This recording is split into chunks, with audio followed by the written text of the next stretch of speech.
The brain injury was a result of a bike accident that I had. I was in a mountain bike race, and I'm a huge fan of mountain biking. However, it was 108 degrees in this particular day, middle of the afternoon, 5,000 feet of climbing. It was a treacherous race. And I was just about to get to the finish line, which is at the bottom of a hill. I was on the top, and something that I said, I let go in my brain and thought, okay, I'm done. This is great. The finish line's at the end. I'm finished with the race. And I was in second place, and I saw the first place girl in front of me, and I thought, gosh, how did that happen? I can actually catch her. This is great. All right. And then I passed out in that moment. But Wow. I didn't do it. I passed out while I was still pedaling. So I slowly tipped over and must have landed directly on my head because my helmet got cracked in about 13 places.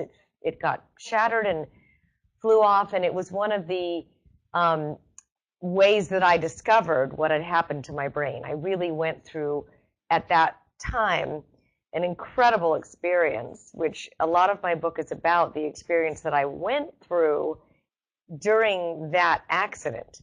Yes, I had brain damage, but I didn't know that till later. What I experienced was probably the most conscious I've ever been. It was probably the most aware I had ever been.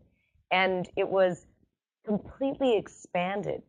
And I was able to start to experience the world that we live in as a whole and completely seamlessly interconnected. And then I also became the observer of my scene. I started to I saw my body down below, and I started to observe what was happening and how the medics were coming up and helping my body, but yet they were more interesting to me than the body because I was feeling their feelings and thoughts. I was so connected with all that was and all that is. And there was no pain. There was silence. It was really incredibly beautiful. It was one of those experiences that I remember so vividly and so clearly, just like it was yesterday. They call it a near-death experience.